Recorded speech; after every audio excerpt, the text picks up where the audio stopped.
Before you can fix something that's broken, you need to understand how it works. Hi, I'm Usher, and the documentary you're about to see takes a hard look at the criminal justice system that's almost beyond repair. Prosecutors seeking harsh sentences, public defenders with hundreds of clients each, inmates spending years in jail before trial.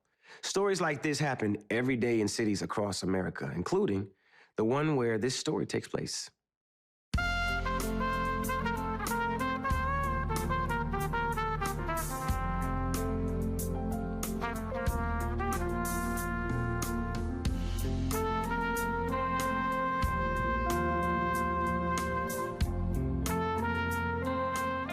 New Orleans, Louisiana, where the good times roll except for crime. We decided to take a look at the criminal justice system in the state that's led the nation in imprisonment.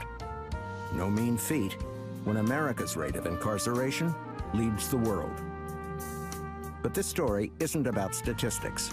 It's about race, and about one young man who's been navigating the criminal justice system for almost half his life.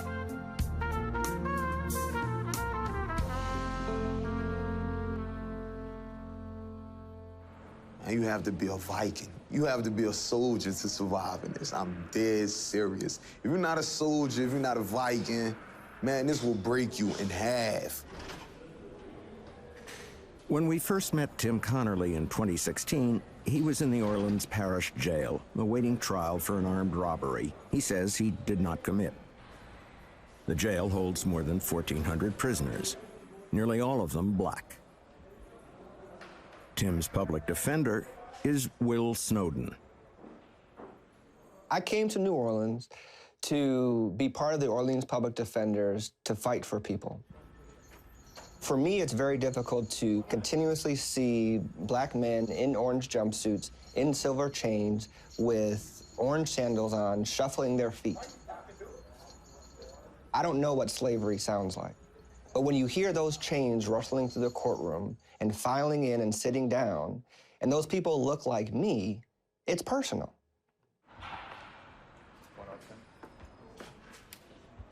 How you holding up? You don't know what I go through back here. I'm saying I'm being on lockdown 18, 19 hours of the day. I only come out for 4 hours a day. You know what I'm saying? It's crazy.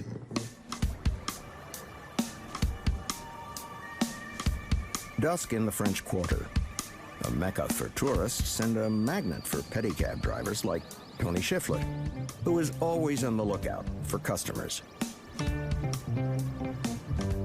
I was riding a pedicab down Bienville Street, and as I was crossing Bourbon, 3 passengers flagged me down, asked if they could have a ride. I said they could.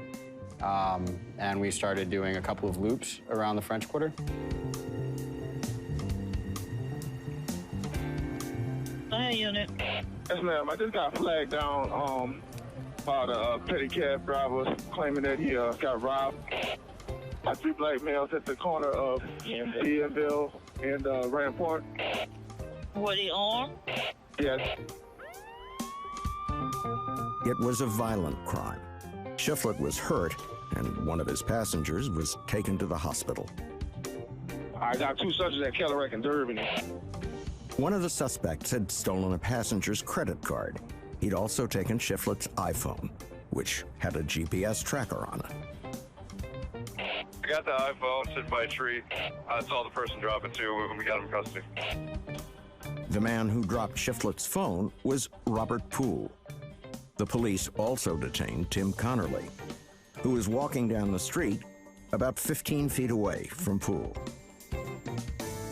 Police whip up on me, jump out on me. Hey, what are you doing? Could you just get up against the car? I'm like, sure, I ain't got no problem with that.